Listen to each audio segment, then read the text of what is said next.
Hi, ശരത്താണ്. ഈ വീഡിയോയിൽ ഞാൻ സംസാരിക്കാനായിട്ട് പോകുന്നത് എനിക്ക് എപ്പോഴും വീഡിയോ ചെയ്യുന്ന സമയത്ത് സ്റ്റോക്കുകളെ പറ്റി പറയുന്ന സമയത്ത് റിസൾട്ടിനെ പറ്റി പറയുമ്പോഴത്തേന് സ്ഥിരം വരുന്ന ഒരു കമന്റ് അല്ലെങ്കിൽ ആൾക്കാർ ഇതിനെ പറ്റിയിട്ട് എപ്പോഴും ചോദിച്ചുകൊണ്ടിരിക്കുന്ന ഒരു കാര്യമാണ് വാല്യുവേഷൻസ് അല്ലെ PE റേഷ്യോ.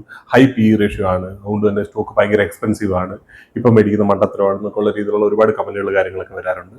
സോ ആ ഒരു കാര്യത്തെ പറ്റി സംസാരിക്കണമെന്ന് തോന്നി. PE റേഷ്യോ എന്ന് പറയുന്ന ഒരു കാര്യം നമ്മൾ അതിനെപ്പറ്റി ഓവറായിട്ട് ഹൈപ്പ് ചെയ്ത് വെച്ചിരിക്കുന്ന ഒരു കാര്യമാണ്. കാരണം നമ്മൾ ബിസിനസിനെ പറ്റിയിട്ടൊന്നും പഠിക്കാതെ വെറുതെ പോയിട്ട് PE ratio 100 PE ratio 200 PE ratio, അതുകൊണ്ട് അത് എക്സ്പെൻസീവ് ആണ്, അതുകൊണ്ട് അത് ഇപ്പം മേടിക്കാൻ എനിക്ക് കൊള്ളത്തില്ല എന്നൊക്കെ പറഞ്ഞിട്ട് നമ്മൾ ആദ്യം അങ്ങോട്ട് ജഡ്ജ് ചെയ്ത് കളയുക ചെയ്തുകൊണ്ടിരിക്കുന്നത്. സോ ആ ഒരു രീതിയിൽ കാണേണ്ട ഒരു കാര്യമല്ല PE റേഷ്യോ. PE റേഷ്യോ ഇങ്ങനെ എടുത്തിട്ട് അത് അങ്ങനെ തന്നെ തിയററ്റിക്കലായിട്ട് നടക്കണം, അല്ലെങ്കിൽ നമ്മളിവിടെ ഒരു എക്സാമിന് പഠിക്കുന്ന പോലെ സ്കൂളിൽ പഠിച്ചൊരു കാര്യമൊക്കെ വെച്ചിട്ട് അതേപോലെ തന്നെ തിയറി കുറെ പഠിച്ചിട്ട് നമ്മൾ ആ തിയറി എടുത്തിട്ട് ആപ്ലിക്കേഷൻ ചെയ്യാനായിട്ട് നോക്കി കഴിഞ്ഞാൽ സ്റ്റോക്ക് മാർക്കറ്റിൽ അത് നടക്കുന്ന ഒരു കാര്യമല്ല. ആ ഒരു രീതിയിൽ ഈ പറഞ്ഞ തിയറി പറഞ്ഞുകൊണ്ടിരിക്കുന്ന ഭൂരിഭാഗം ആൾക്കാരും സ്റ്റോക്ക് മാർക്കറ്റിൽ ഈ പറഞ്ഞ രീതിയിലുള്ള റിട്ടേൺസ് കാര്യങ്ങളൊന്നും മേക്ക് ചെയ്തിട്ടുള്ള ആൾക്കാരാവാനുള്ള സാധ്യത വളരെ കുറവാണ്. അതുപോലെ തന്നെ നിങ്ങൾ ഈ പറഞ്ഞ രീതിയിൽ ഓവറായിട്ട് ഈ പറഞ്ഞ PE റേഷ്യോ ഇതൊക്കെ നമുക്ക് അണ്ടർസ്റ്റാൻഡ് ചെയ്യാനായിട്ടോ നമുക്ക് ബിസിനസ്സിനെ മനസ്സിലാക്കാനോ നമ്മൾ സ്റ്റോക്ക് മാർക്കറ്റിൽ ഇൻവെസ്റ്റ് ചെയ്യുന്ന സമയത്ത് നമ്മുടെ ഡിസിഷൻ മേക്കിങ്ങിനൊക്കെ കുറച്ചുകൂടെ ഹെൽപ്പ് ചെയ്യാനും നമ്മളെ കുറച്ചുകൂടെ ബെറ്റർ ആയിട്ടുള്ള ഡിസിഷൻസും കാര്യങ്ങളൊക്കെ എടുക്കാനായിട്ട് ഹെൽപ്പ് ചെയ്യുന്ന കുറച്ച് ടൂൾസ് ആണ് ഇതൊക്കെ. അല്ലാതെ ഇതൊന്നും ഒരു നിയമമായിട്ട് എടുത്തു വെച്ചിട്ട് ഇത് ഇങ്ങനെയാണെങ്കിൽ മാത്രമേ ഈ സ്റ്റോക്ക് മാർക്കറ്റിൽ വർക്ക് ചെയ്യുള്ളൂ, നിങ്ങൾക്ക് റിട്ടേൺ ജനറേറ്റ് ചെയ്യണമെന്നുണ്ടെങ്കിൽ ഈ പറഞ്ഞ പോലെ നിങ്ങൾ 25 PE-ലോ 30 PE-ലോ 40 PE-ലോ താഴെയുള്ള സ്റ്റോക്ക് മേടിക്കണം, അല്ലെ 100 PE-ൽ താഴെയുള്ള മേളിലുള്ള സ്റ്റോക്ക് മേടിച്ചാൽ ഒരു കാലത്ത് റിട്ടേൺ തരാൻ പോകുന്നില്ല, അല്ലെ ആ സ്റ്റോക്കൊക്കെ ഉടനെ തന്നെ ഇപ്പൊ തകർന്ന് തരിപ്പണമാകാൻ പോവാണ്. ആ ഒരു രീതിയിലുള്ള ഒരു കാര്യം അങ്ങനെയൊന്നും ചിന്തിക്കുന്നതിനകത്ത് വലിയ അർത്ഥമൊന്നുമില്ല. കാരണം റിയാലിറ്റിയിൽ ഈ സ്റ്റോക്ക് മാർക്കറ്റിൽ ശരിക്കും റിട്ടേൺസ് ഉണ്ടാക്കിയ ആൾക്കാർ, ഞാൻ റിട്ടേൺസ് എന്ന് പറയുമ്പോൾ ഞാൻ എപ്പോഴും പറയാറുണ്ട്, ഒരു 10% 20% ഒക്കെ വെച്ചിട്ട് പല സ്റ്റോക്കുകളിലായിട്ട് പലപ്പോഴായിട്ട് എടുക്കുന്ന ആൾക്കാരെ പറ്റിയിട്ടല്ല പറയുന്നത്. ഞാൻ പറയുന്നത് ഒരു 100% മിനിമം റിട്ടേൺ എടുക്കാത്ത അറ്റ്ലീസ്റ്റ് ഒരു സ്റ്റോക്കെങ്കിലും ഒന്നല്ല ഒരു സ്റ്റോക്ക് ചിലപ്പോൾ ഒരു എന്താ പറയുക ഒരു ലെക്കിന്റെ ബേസിൽ ചിലപ്പോൾ കിട്ടിയേക്കാം. ഒരു 3-4 സ്റ്റോക്കിലെങ്കിലും ഒരു 100% റിട്ടേൺ എടുത്തിട്ടില്ലാത്ത ആൾക്കാരൊന്നും പറയുന്ന ഒരു അഭിപ്രായം നമ്മൾ കേൾക്കേണ്ട യാതൊരു ആവശ്യമില്ല. കാരണം അവരൊന്നും മാർക്കറ്റിൽ നിന്ന് ഈ പറയുന്ന രീതിയിൽ റിട്ടേൺസ് എടുക്കാതെ കുറെ തിയറി പഠിച്ചിട്ടോ കുറെ വീഡിയോസോ അല്ലെ കുറെ അവിടെ ഇവിടെ കേട്ട കാര്യങ്ങളൊക്കെ വെച്ചിട്ട് വെറുതെ ഈ പറഞ്ഞ കാര്യങ്ങൾ ഡയലോഗ്സ് പറഞ്ഞുകൊണ്ടിരിക്കുന്ന ആൾക്കാർ മാത്രമാണ്. നിങ്ങൾ ആ ഒരു രീതിയിൽ നമുക്ക് മാർക്കറ്റിൽ റിട്ടേൺസ് ജനറേറ്റ് ചെയ്യണമെന്നുണ്ടെങ്കിൽ ഈ പറഞ്ഞ രീതിയിലുള്ള ഈ ആക്ച്വൽ ആയിട്ട് പ്രോഫിറ്റ് മേക്ക് ചെയ്യാത്ത ആൾക്കാർ പറയുന്ന കഥകൾ കേട്ടുകൊണ്ടിരിക്കേണ്ട യാതൊരു ആവശ്യമില്ല. അവർ വല്ലവരും പറയുന്ന കാര്യങ്ങൾ പാടിക്കൊണ്ടിരിക്കുന്ന ആൾക്കാരാണ്.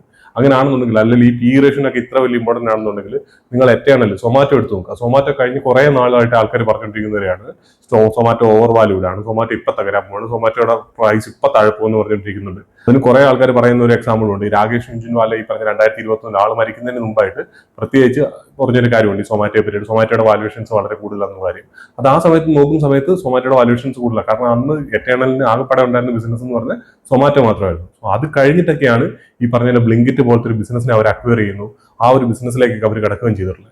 ഇത് മനസ്സിലാക്കാത്ത ആൾക്കാർ അന്ന് പറഞ്ഞ കാര്യം ആൾ മരിക്കുന്നതിന് മുമ്പ് ആ സമയത്ത് പറഞ്ഞ കാര്യം എടുത്തു വെച്ചിട്ട് ഇപ്പോഴും ഷോർട്സ് എടുത്തിട്ടുണ്ട് നടക്കുകയാണ്. എന്ന് വെച്ചാൽ സൊമാറ്റോ ഇപ്പൊ തകരും എന്ന് പറഞ്ഞ് നോക്കിയിരിക്കുകയാണ്.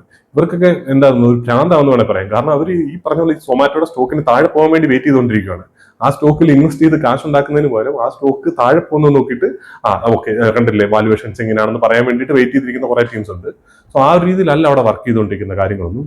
നിങ്ങൾ ഈ ഒരു രീതിയിലല്ല സ്റ്റോക്കുകളെ കാണുന്നത്. പിന്നെ അതുപോലെ തന്നെ ഈ വീഡിയോയിൽ ചിലപ്പോൾ നമ്മൾ 2-3 സ്റ്റോക്കുകളിലൊക്കെ പേര് പറഞ്ഞിരിക്കും, അതൊന്നും ഒരു ബൈ ഓർ സെൽ റെക്കമെൻഡേഷൻ ആയിട്ടോ അല്ല ആ സ്റ്റോക്കിൽ ഏറ്റവും അടിപൊളിയാണ് നിങ്ങൾ നാളെ തൊട്ട് അത് മേടിച്ചത് ഹോൾഡ് ചെയ്ത് വെച്ചോ അതിന് വേണ്ടിയിട്ടല്ല ഇത് പറഞ്ഞുകൊണ്ടിരിക്കുന്നത്. നിങ്ങൾ ഇത് കൃത്യമായിട്ട് സ്റ്റഡി ചെയ്ത് അങ്ങനെയൊക്കെ നിങ്ങളുടെ ഡിസിഷൻസ് കാര്യങ്ങൾ എടുക്കണം. നമ്മൾ ഇങ്ങനത്തെ ഒരു കാര്യത്തെ പറ്റി സംസാരിക്കുമ്പോഴത്തേന് നമ്മൾ എന്തായാലും സ്റ്റോക്കുകളെ പറ്റിയിട്ട് സംസാരിച്ചില്ലെങ്കിൽ നമുക്കത് എക്സ്പ്ലെയിൻ ചെയ്യാനും കാര്യങ്ങൾ മനസ്സിലാക്കാനും പറ്റില്ല. അതുകൊണ്ടാണ് ഈ സ്റ്റോക്കുകളിലൊക്കെ പേര് പറയേണ്ടതായിട്ട് വരുന്നത്. സോ അപ്പോൾ നമ്മളിവിടെ എറ്റേണലിന്റെ കാര്യം എടുത്തു നോക്കി, ഇപ്പൊ ഈ പറഞ്ഞ സൊമാറ്റോയുടെ കാര്യം എടുത്തു നോക്കി കഴിഞ്ഞാൽ സൊമാറ്റോയിൽ ബ്ലിങ്കിറ്റ് എന്ന് പറയുന്ന ഒരു ബിസിനസ് വന്നോട് കൂടിയിട്ട് അവിടെ മൊത്തത്തിൽ അവിടെയുള്ള ആൾക്കാർ മാർക്കറ്റ് എക്സ്പെക്ട് ചെയ്യുന്ന കാര്യങ്ങൾ ഇതിന്റെ ഫ്യൂച്ചർ വിസിബിലിറ്റി എന്ന് പറഞ്ഞാൽ വളരെ മാറിക്കഴിഞ്ഞു ആ ഒരു ബിസിനസിനെ സംബന്ധിച്ചിടത്തോളം. ഈ പറഞ്ഞ നല്ല ഇൻവെസ്റ്റേഴ്സോ അല്ലെങ്കിൽ ഈ സ്റ്റോക്കുകളിൽ ഫണ്ട് ഇൻവെസ്റ്റ് ചെയ്യുന്ന ആൾക്കാരെന്ന് പറഞ്ഞാൽ മണ്ടന്മാരായിട്ടുള്ള ആൾക്കാരല്ല. അവർ നല്ല രീതിയിൽ സ്റ്റഡി ചെയ്തതിനു ശേഷം മാത്രമേ സ്റ്റോക്കുകളിൽ ബൈ ചെയ്യുള്ളൂ. അതല്ല നമ്മൾ ഭയങ്കര ബുദ്ധിമാന്മാരും ആ ഒരു മൈൻഡ് സെറ്റ് മാറ്റിയില്ലെങ്കിൽ നമുക്ക് ശരിക്കും ഇൻവെസ്റ്റ് ചെയ്ത് റിട്ടേൺ എടുക്കാൻ പറ്റില്ല. കാരണം എല്ലാവർക്കും തോന്നുന്നവരെയാണ് നമ്മൾ ഭയങ്കര ബുദ്ധിമാന്മാർ, അതുകൊണ്ട് തന്നെ ഓവർ വാല്യൂഡ് ആയിട്ടുള്ള സ്റ്റോക്കിൽ നമ്മൾ ബൈ ചെയ്യുന്നില്ല, നമ്മൾ മിടുക്കരായിട്ട് നമ്മൾ സേഫ് ആക്കുന്നുണ്ട്.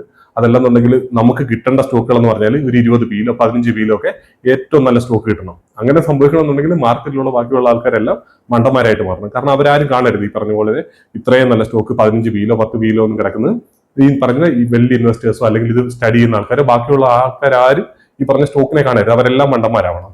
സോ ആ ഒരു രീതിയിലുള്ള നമ്മുടെ ആ ഒരു ഈഗോ ഉണ്ടല്ലോ, നമ്മൾ ഭയങ്കര ബുദ്ധിമാനാണെന്നുള്ളത്, ആ ഒരു ഈഗോ ഒക്കെ മാറ്റി വെച്ചതിന് ശേഷം ഈ മാർക്കറ്റിനെ കാണാൻ തുടങ്ങി കഴിഞ്ഞാൽ നമുക്ക് കുറച്ചുകൂടെ റിയലിസ്റ്റിക് ആയിട്ട് കാര്യങ്ങൾ മനസ്സിലാക്കാനായിട്ട് പറ്റും.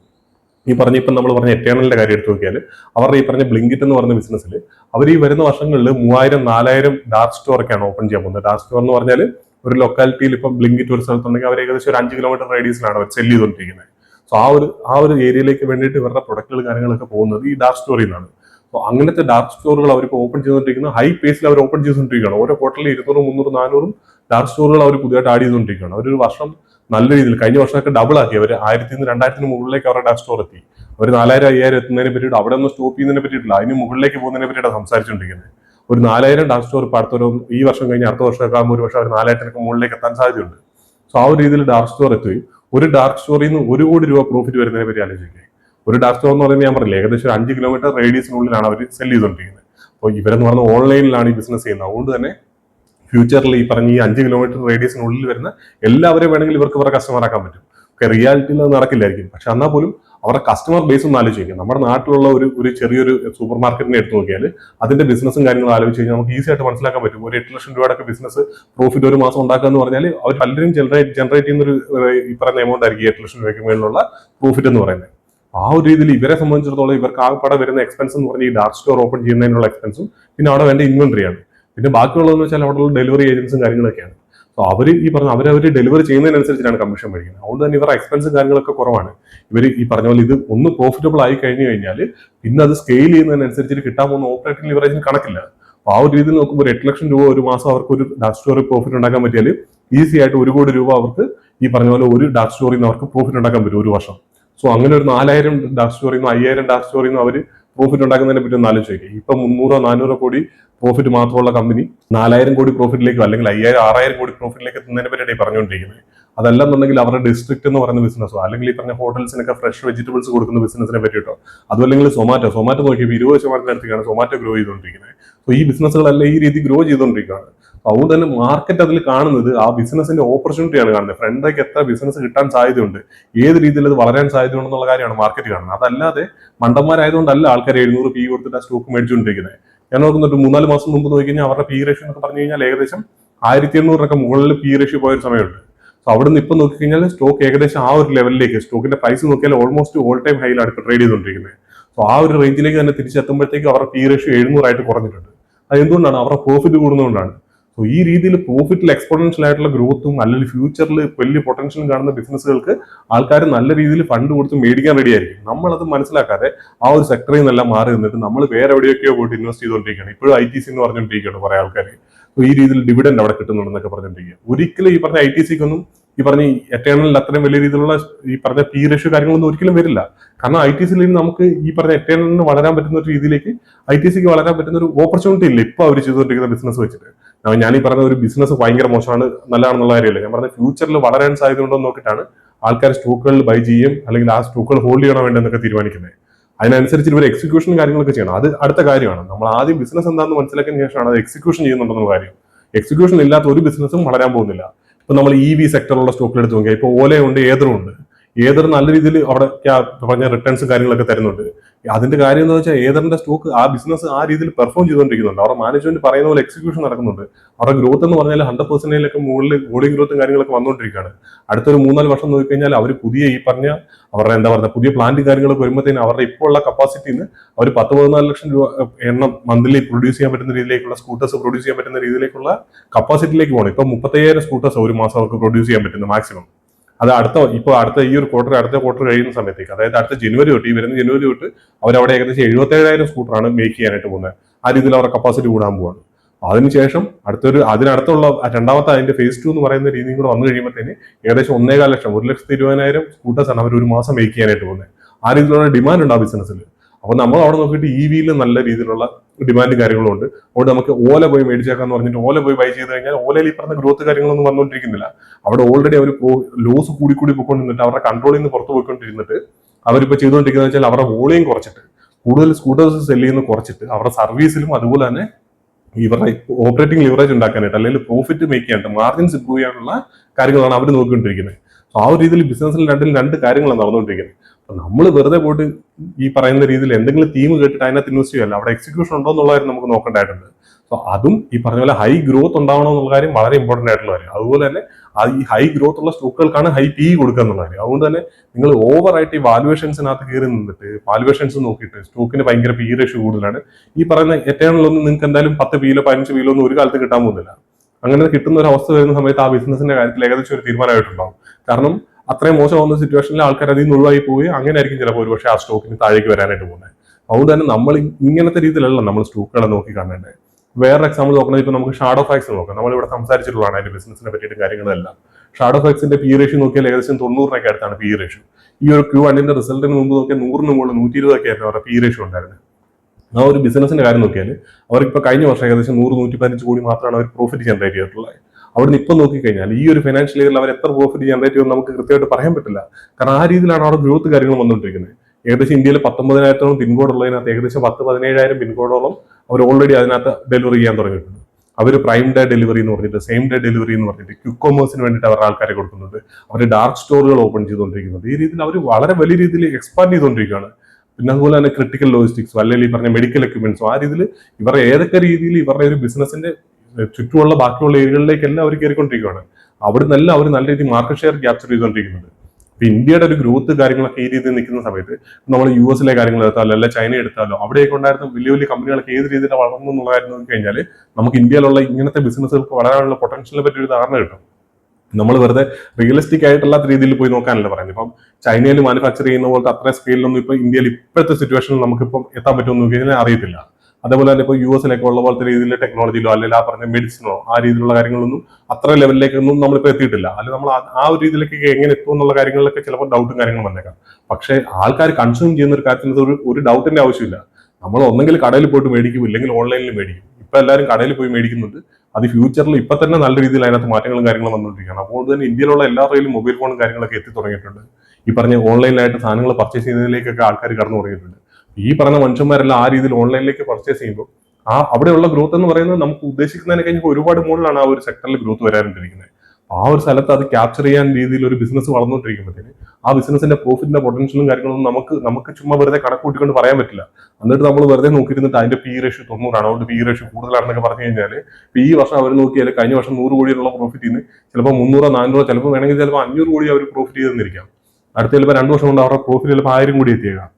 1000 കോടി പ്രോഫിറ്റ് എത്തിയാൽ ഇപ്പോഴത്തെ മാർക്കറ്റ് ക്യാപ്പിൽ അവരുടെ പി റേഷ്യോ എന്ന് പറഞ്ഞാൽ 15-18 ആ ഒരു രീതിയിലേക്കൊക്കെ ആയിരിക്കും അവരുടെ പി റേഷ്യോ വരാനായിട്ട് പോകുന്നത്.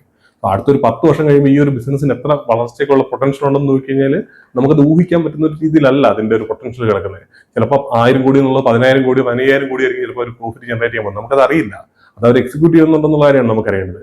പക്ഷേ മാർക്കറ്റ് അതിന് വാല്യൂഷൻ കൊടുക്കുന്നത് അവരുടെ ഫ്യൂച്ചറിലേക്കുള്ള പൊട്ടൻഷ്യൽ എത്ര പൊട്ടൻഷ്യൽ ഉള്ളതെന്നുള്ള കാര്യമുണ്ട്. പക്ഷേ ആ പൊട്ടൻഷ്യൽ അവർ അച്ചീവ് ചെയ്യാൻ പറ്റുന്ന രീതിയിൽ അവർ പെർഫോമൻസ് ഇപ്പോൾ ചെയ്യുന്നുണ്ടെന്നുള്ള കാര്യമാണ് മെയിൻ ആയിട്ട് നോക്കേണ്ടത്. അല്ലെങ്കിൽ നമ്മൾ എല്ലാവരും ഇൻവെസ്റ്റ് ചെയ്യുന്ന പോലെ വെറുതെ നറേറ്റീവ്സ് കിട്ടിയിട്ട് ആ സെക്ടർ വളരാൻ പോവാണ്, ഈ സെക്ടർ വളരാൻ പോവാണെന്നൊക്കെ പറഞ്ഞിട്ട് നമ്മൾ പോയിട്ട് ഇൻവെസ്റ്റ് ചെയ്യും. അങ്ങനെയല്ല നമ്മൾ ചെയ്യേണ്ടത്. അങ്ങനത്തെ സെക്ടറും ഓപ്പർച്യൂണിറ്റി ഉണ്ടോ എന്നുള്ള കാര്യം നോക്കണം. നോക്കിയതിന് ശേഷം അത് ഈ പറയുന്ന നമ്മൾ ഇൻവെസ്റ്റ് ചെയ്യാൻ പോകുന്ന കമ്പനി അതിനനുസരിച്ച് എക്സിക്യൂഷൻ ചെയ്യുന്നുണ്ടോ, അവരത് പെർഫോം ചെയ്യുന്നുണ്ടോ, ഇവരത് ക്യാപ്ചർ ചെയ്യുന്നുണ്ടോ എന്നുള്ള കാര്യം വളരെ ഇമ്പോർട്ടൻ്റ് ആണ്. നമ്മൾ നേരത്തെ ഓലയുടെ കാര്യം പറഞ്ഞ പോലെ തന്നെ ഓല അവർ ഈ പറഞ്ഞ പോലെ മാർക്കറ്റിലൂടെ പൊട്ടൻഷ്യൽ അവർ ക്യാപ്ചർ ചെയ്യുന്നില്ല എന്നുണ്ടെങ്കിൽ പറഞ്ഞിട്ട് കാര്യങ്ങളൊന്നുമില്ല, അവരവിടെ തന്നെ കിടക്കും. അതിന്റെ കൂടെ അപ്പുറത്ത് നല്ല രീതിയിൽ പെർഫോം ചെയ്യുന്ന സ്റ്റോക്കുകളൊക്കെ കയറി പോയെന്നിരിക്കും. പക്ഷേ ഇവർ ആ ഓപ്പർച്യൂണിറ്റി അവർ ക്യാപ്ചർ ചെയ്യുക, അത് അവർ ഗ്രാബ് ചെയ്യുന്നുണ്ടെന്നുണ്ടെങ്കിൽ ആ സ്റ്റോക്കുകൾക്ക് മാർക്കറ്റ് നല്ല രീതിയിലുള്ള പൈസ കൊടുത്ത് മേടിക്കാൻ റെഡി ആയിരിക്കും. കാരണം എല്ലാവർക്കും അതറിയാം അതിന് നല്ല പൊട്ടൻഷ്യൽ ഉണ്ടെന്നുള്ള കാര്യം. അതുകൊണ്ടാണ് ഈ സ്റ്റോക്കുകൾക്കൊക്കെ വില ഇത്രയും കൂടുതലിരിക്കുന്നത്. ഞാൻ ഇത്തരം കാര്യങ്ങളോട് പറയാനുള്ള കാര്യം വെച്ചാൽ നമ്മളിവിടെ സംസാരിക്കുന്ന പല സ്റ്റോക്കുകളും വളരെ വലിയ പി റേഷ്യോയിലായിരിക്കും ചിലപ്പോൾ അവൈലബിൾ ആയിട്ടുള്ളത്. പല സ്റ്റോക്കുകളും നല്ല സ്റ്റോക്കുകളെ പറ്റിയിട്ടാണ് നമ്മൾ കൂടുതലായിട്ട് ഡിസ്കസ് ചെയ്തുകൊണ്ടിരിക്കുന്നത്. അല്ലാതെ മോശമായിട്ടുള്ള സ്റ്റോക്കുകളെ പറ്റി നമ്മൾ ഡിസ്കസ് ചെയ്യാറുണ്ട്. കാരണം എന്താ വെച്ചാൽ ഫ്യൂച്ചറിൽ നല്ലതാവാൻ സാധ്യതയുള്ള സ്റ്റോക്കുകളാണ്. നമുക്ക് അങ്ങനെ പറഞ്ഞ് ഒഴിവാക്കിയിടാൻ പറ്റില്ല. എല്ലാ സ്റ്റോക്കുകളും നമ്മൾ ട്രാക്ക് ചെയ്യണം. നല്ല സ്റ്റോക്കുകളിൽ ഇൻവെസ്റ്റഡ് ആയിരിക്കുക എന്നുള്ള കാര്യം നമുക്ക് ചെയ്യാൻ പറ്റുള്ളൂ. പക്ഷേ ഈ പറഞ്ഞ പോലെ നല്ല സ്റ്റോക്കുകളെ പറ്റിയിട്ട് നിങ്ങൾ സംസാരിക്കുമ്പോൾ ഇതിന്റെയൊക്കെ പി റേഷ്യോ അതിന്റെ വാല്യൂഷൻസ് ഈ പറയുന്ന രീതിയിൽ നിങ്ങൾ നോക്കിക്കൊണ്ടിരുന്നാൽ ഒരു കാലത്തും ഈ സ്റ്റോക്കുകളിലൊന്നും എൻട്രി എടുക്കാനോ ഈ സ്റ്റോക്കുകളൊന്നും നിങ്ങൾക്ക് ഒരിക്കലും അവൈലബിൾ ആകാൻ പോകുന്നില്ല. കാരണം ഈ പറഞ്ഞ ഇപ്പോൾ ഷാഡോ ഫാക്സ് 10 വീൽ അവൈലബിൾ ആവണമെന്ന് പറഞ്ഞു കഴിഞ്ഞാൽ നമ്മൾ നോക്കിയിരിക്കാം. നമുക്ക് ഇങ്ങനെ 10 വീൽ എന്നാവും നോക്കി. അന്ന് ഈ ഷാഡോ ഫാക്സ് 10 വീൽ ആവുന്ന ദിവസം അന്ന് സംഭവിക്കാൻ പോകുന്നതിൽ ഒരു കാര്യമുള്ളൂ. ഒന്നെങ്കിൽ ആ സ്റ്റോക്ക് അവർ ഈ എക്സിക്യൂഷനും കാര്യങ്ങളൊന്നും യാതൊരു രീതിയിൽ അവർക്ക് ചെയ്യാൻ പറ്റാതെ അവർ അത്രയും മോശമായിട്ടുള്ള സിറ്റുവേഷനിലേക്ക് പോകാതെ അല്ലാതെ ഇത്രയും നല്ല രീതിയിൽ അവർ എക്സിക്യൂഷൻ ചെയ്തുകൊണ്ടിരുന്നാൽ ഒരു കാലത്ത് അവരുടെ പി റേഷ്യോ ഒന്നും നമ്മൾ ഈ ഉദ്ദേശിക്കുന്ന രീതിയിൽ 10 വീലോ 20 വീലോ 30 വീലോ നമുക്ക് കിട്ടാൻ പോകുന്നില്ല. അങ്ങനെ കിട്ടുന്നെങ്കിൽ അത് പറഞ്ഞ ആ ബിസിനസ്സിൽ എന്തെങ്കിലും പ്രശ്നം വന്നിട്ടുണ്ടെന്നുള്ള കാര്യമാണ് നമ്മൾ മനസ്സിലാക്കേണ്ടത്. ഇപ്പം നമ്മൾ ഇത്രയും വലിയ വീല് കിടക്കുന്ന പല സ്റ്റോക്കുകളും കുറഞ്ഞ വീല് കിട്ടിയിട്ട് മേടിക്കാനിരിക്കുന്ന സമയത്ത് അന്ന് മേടിക്കാൻ പോകുന്ന സിറ്റുവേഷനിൽ നിങ്ങൾ ചോദിക്കേണ്ട ചോദ്യമുണ്ട്, ഈ ബിസിനസ് എന്തുകൊണ്ട് ഇതിന്റെ പി റേഷ്യോ ഇത്രയും കുറഞ്ഞു വന്നു എന്നുള്ള കാര്യം ചോദിക്കേണ്ട കാര്യമാണ്. അത് നോക്കുമ്പോൾ നിങ്ങൾക്ക് പല സ്റ്റോക്കുകളിലും കൃത്യമായിട്ട് നിങ്ങൾക്ക് കാര്യം മനസ്സിലാവും ഈ സ്റ്റോക്ക് ഒന്നും ഈ രീതിയിൽ ഈ പി റേഷ്യോ താഴ്ന്നു കിടക്കുന്നതിന്റെ മെയിൻ റീസൺ എന്ന് പറഞ്ഞാൽ അവരുടെ പെർഫോമൻസ് കാര്യങ്ങളൊക്കെ അത്രയും മോശമായിട്ടുള്ള സിറ്റുവേഷനിലേക്ക് എത്തിയിട്ടുണ്ട്. അവർ പണ്ട് ഹൈ പി കിട്ടിയിരുന്ന കാലത്ത് എങ്ങനെയാണ് പെർഫോം ചെയ്തിരിക്കുന്നത് ആ രീതിയിലൊന്നും അല്ല അവരുടെ പെർഫോമൻസ് ഇപ്പം എന്നുള്ള കാര്യം നിങ്ങൾക്ക് ക്ലിയർ ആയിട്ട് കാണാനായിട്ട് പറ്റും. അതുകൊണ്ട് തന്നെ ഓവറായിട്ട് വാല്യുവേഷൻസിനൊന്നും ഇമ്പോർട്ടൻറ്റ് കൊടുക്കേണ്ട ആവശ്യമില്ല. പക്ഷെ നമ്മൾ സ്റ്റോക്കുകളെ ട്രാക്ക് ചെയ്യുക എന്നുള്ള കാര്യം വളരെ ഇമ്പോർട്ടൻ്റ് ആണ്. അതിനെ കൃത്യമായിട്ട് ട്രാക്ക് ചെയ്യാതെ എവിടെയെങ്കിലും പോയി ഇൻവെസ്റ്റ് ചെയ്തിട്ട് 10 വർഷം കഴിഞ്ഞിട്ട് നോക്കാന്നുള്ള രീതിയിൽ നമ്മൾ നോക്കാൻ വന്നു കഴിഞ്ഞാൽ ചിലപ്പോൾ സ്റ്റോക്ക് അവിടെ ഉണ്ടായെന്ന് വരില്ല. ഈ വാല്യുവേഷൻസ് ഒക്കെ അന്നേരം കൃത്യമായിട്ട് മാറ്ററാവുന്ന കാണാനായിട്ട് പറ്റും. അതുകൊണ്ട് തന്നെ ഇന്നത്തെ കാലത്ത് നമ്മൾ ഏകദേശം ഒരു 10 വർഷം മുമ്പ്, 20 വർഷം മുമ്പോ, 30 വർഷം മുമ്പോ ഒക്കെ ആൾക്കാർ ഇൻവെസ്റ്റ് ചെയ്ത ഒരു രീതിയിൽ ഇൻവെസ്റ്റ് ചെയ്തിട്ട് കാര്യമില്ല. കാരണം മാർക്കറ്റ് അതുപോലെ മാറിക്കൊണ്ടിരിക്കുക. 20-30 വർഷം മുമ്പ് ആൾക്കാർ സ്റ്റോക്ക് മാർക്കറ്റിൽ നിന്നും എങ്ങനെയാണ് സ്റ്റോക്കുകൾ മേടിച്ചിരുന്നതെന്ന് ആലോചിച്ച് നോക്കിയേ. നമുക്ക് ഇന്നത്തെ സംബന്ധിച്ച് ഒരു സെക്കൻഡ് മതി നമുക്കൊരു സ്റ്റോക്ക് മേടിക്കാനും അതുപോലെ തന്നെ സെല് ചെയ്ത് കളയാനായിട്ട്. അപ്പൊ അത് നമ്മൾ മനസ്സിലാക്കണം. ആ രീതിയിൽ നമ്മുടെ മാർക്കറ്റും കാര്യങ്ങളെല്ലാം മാറിയിട്ടുണ്ട്. അപ്പൊ അതിനനുസരിച്ചിട്ട് അഡോപ്റ്റഡ് ആയിട്ട് നമ്മൾ ഇൻവെസ്റ്റ് ചെയ്തില്ല എന്നുണ്ടെങ്കിൽ നമുക്ക് ഈ പറഞ്ഞ റിട്ടേൺസ് ഒന്നും മേക്ക് ചെയ്യാൻ പറ്റില്ല. നമ്മുടെ ക്യാപിറ്റൽ എപ്പോഴും അവിടെ ഇൻവെസ്റ്റഡ് ആയിട്ട് കിടക്കും. നിങ്ങൾ മാർക്കറ്റിൽ നോക്കിയാൽ തന്നെ കാണാൻ പറ്റും പല സ്റ്റോക്കുകളും മൾട്ടിപ്പിൾ ടൈംസ് ആയിട്ട് റിട്ടേൺ തന്നിട്ടുണ്ട്. സോ ഇതിൽ എത്ര എണ്ണം നമുക്ക് ക്യാപ്ചർ ചെയ്യാൻ പറ്റിയിട്ടുണ്ടെന്ന്, ഇതിനെപ്പറ്റി എത്ര എണ്ണത്തിനെ പറ്റിയിട്ട് ഇത് വളരുന്ന സമയത്ത് നമ്മൾ കേട്ടിട്ടുണ്ടെന്നുള്ള കാര്യമാണ്. ഇത് വളർന്നുകൊണ്ടിരിക്കുന്ന സമയത്ത് നമ്മൾ പലതും നോക്കിക്കൊണ്ടിരുന്ന വേറെ പല കാര്യങ്ങളുമായിരിക്കും. ഇതിന്റെ വാല്യുവേഷൻസ് കൂടുതലാണെന്നും ഇതാണ് ഇത് ഇപ്പൊ താഴെ പോകാൻ പോവാണെന്നുള്ള രീതിയിലേക്കായിരിക്കും നമ്മളിത് കേട്ടിട്ടുള്ളത്.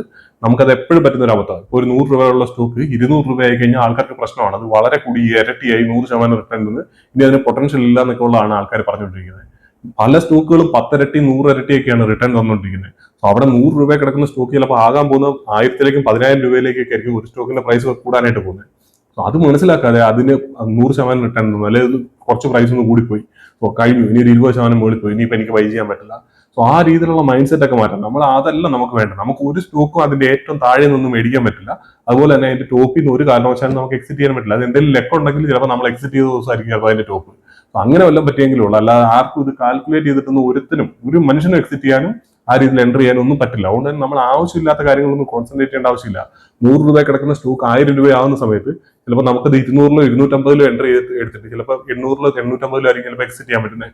ആ ഇടയിൽ ഉണ്ടാകുന്ന ആ ഒരു പെർസെൻറ്റേജ് മതി നമുക്ക് വലിയ വെൽത്ത് ക്രിയേറ്റ് ചെയ്യാനായിട്ട്. അത് മനസ്സിലാക്കാതെ നിങ്ങൾ ഈ പറഞ്ഞ ആവശ്യമില്ലാത്ത കാര്യങ്ങൾ നമ്മൾ ഈ തിയറി വെച്ചിട്ട് ഇങ്ങനെ പോകുന്നതിനകത്ത് യാതൊരു കാര്യമില്ല. അങ്ങനെയൊന്നും അല്ല ഈ കാര്യങ്ങളൊന്നും വർക്ക് ചെയ്യുന്നത്. പിന്നെ ഇതുപോലെ തന്നെ ഞാനിത് പറയുന്നത് എന്താണെന്ന് വെച്ചാൽ ഇത് പലരും വന്നിട്ട് ഇനി കമന്റ് ചെയ്യാൻ പോകും. ഇപ്പം എന്നെ വന്നിട്ട് ഇനി അത് പഠിപ്പിച്ചു തരാൻ വരും. ഞാൻ പറയുന്നത് ഒരു 5 സ്റ്റോക്കിലെങ്കിലും 100% മുകളിൽ റിട്ടേൺ എടുത്തിട്ടുണ്ടെങ്കിൽ നമുക്ക് അതിനെ പറ്റിയിട്ട് സംസാരിക്കാം. അതല്ലാതെ വെറുതെ 10%, 20% റിട്ടേൺ എടുത്തിട്ട് നമുക്ക് അതിനെ പറ്റിയിട്ട് സംസാരിക്കുന്നതിനകത്ത് യാതൊരു കാര്യമില്ല. നമ്മളിവിടെ വെൽത്ത് ക്രിയേറ്റ് ചെയ്യുന്നതിനെ പറ്റിയിട്ടാണ് പറയുന്നത്. അതല്ല ചെറിയ ചെറിയ റിട്ടേൺസ് എടുക്കുന്നതിനെ പറ്റിയിട്ടല്ല ഇവിടെ സംസാരം നടന്നുകൊണ്ടിരിക്കുന്നത്. പിന്നെ അതുപോലെ തന്നെ സ്റ്റോക്കുകൾ, ഇപ്പൊ ഞാൻ ഈ പറഞ്ഞ സ്റ്റോക്കുകളൊന്നും പോയിട്ട് ചാടിക്കടി മേടിക്കാനും കാര്യങ്ങളൊന്നും അല്ല സംസാരിക്കുന്നത്. ഇതൊരു ഈ കാര്യം ഡിസ്കസ് ചെയ്തുകൊണ്ട് ആ ഒരു കാര്യങ്ങളൊക്കെ ഷെയർ ചെയ്തതാണ്. അല്ലാതെ അത് കയറി ബൈ ചെയ്തിട്ട് നിങ്ങൾ സ്റ്റഡി ചെയ്ത് ബൈ ചെയ്ത് കഴിഞ്ഞാൽ നിങ്ങളുടെ തന്നെ ക്യാപിറ്റലാണ്, അതിന്റെ റിസ്ക്കും കാര്യങ്ങളൊക്കെ നിങ്ങൾക്ക് തന്നെ ആയിരിക്കും വരുന്നത്. ആ ഒരു കാര്യം നമ്മളെപ്പോഴും മനസ്സിൽ വെക്കേണ്ടതായിട്ടുണ്ട്. എന്തായാലും ഓവറായിട്ട് ഇനി സ്റ്റോക്കുകളിൽ ഈ പറഞ്ഞ വാല്യുവേഷൻസ് നിങ്ങൾക്ക് ഇമ്പോർട്ടൻ്റ് ആണ്, നിങ്ങൾ ഇമ്പോർട്ടൻസ് കൊടുത്തു. പക്ഷെ അതല്ല നിങ്ങളുടെ പ്രൈമറി എന്ന് പറയുന്ന കാര്യം. ആ ഒരു കാര്യം റിയലൈസ് ചെയ്യേണ്ടതായിട്ടുണ്ട്. ബിസിനസിനെ പറ്റി മനസ്സിലാക്കുക, ആ സ്റ്റോക്കിന്റെ പൊട്ടൻഷ്യലിനെ പറ്റി മനസ്സിലാക്കുക. അത് എത്ര വളരാൻ സാധ്യതയുണ്ടെന്നുള്ള കാര്യത്തെ പറ്റിയിട്ട് എക്സാക്ട് ആയിട്ടൊന്നും നമുക്ക് മനസ്സിലാവില്ല. പക്ഷേ ഫ്യൂച്ചറിൽ അത് വളരുമോ ഇല്ലയോ എന്നുള്ള കാര്യം നമ്മൾ മനസ്സിലാക്കേണ്ടതായിട്ടുണ്ട്. പല ബിസിനസ്സുകളും നിങ്ങൾ നോക്കിയാൽ അറിയാം. ഇന്നത്തെ പ്രത്യേകിച്ച് ഓൺലൈനും കാര്യങ്ങളൊക്കെ ആയിക്കൊണ്ടിരിക്കുന്ന സിറ്റുവേഷനിൽ പല ബിസിനസ്സുകളും ഇനി പണ്ട് എങ്ങനെയാണോ വളർന്നത് ആ ഒരു രീതിയിലുള്ള ഗ്രോത്ത് കാര്യങ്ങളൊന്നും വളരാൻ സാധ്യതയില്ലാത്ത ഒരുപാട് ബിസിനസ്സുകളുണ്ട്. നമ്മളത് മനസ്സിലാക്കാതെ കഴിഞ്ഞ 10 വർഷം മുമ്പ് അത് ഇങ്ങനെ വളർന്നു എന്ന് പറഞ്ഞിട്ട് അതിനകത്ത് പോയിട്ട് ഇപ്പോഴും ഇൻവെസ്റ്റ് ചെയ്ത് കഴിഞ്ഞാൽ ചിലപ്പോൾ ആ രീതിയിലുള്ള റിട്ടേൺസ് ഒന്നും തരില്ല. നമ്മൾ ആ ഒരു കാര്യം മനസ്സിലാക്കണം. ഫ്യൂച്ചർ എന്താണെന്നുള്ള കാര്യം കൃത്യമായിട്ട് മനസ്സിലാക്കി വേണം സ്റ്റോക്കുകളിൽ ഇൻവെസ്റ്റ് ചെയ്യാനായിട്ട്. അല്ലാതെ വാല്യുവേഷൻസിനല്ല ഫസ്റ്റ് പ്രയോറിറ്റി കാര്യങ്ങളൊക്കെ കൊടുക്കേണ്ടത്. ആ ഒരു കാര്യമാണ് ഈ ഒരു വീഡിയോയിൽ പറയാനായിട്ടുള്ളത്. നമുക്ക് എന്തായാലും അടുത്തൊരു വീഡിയോയിൽ കാണാം.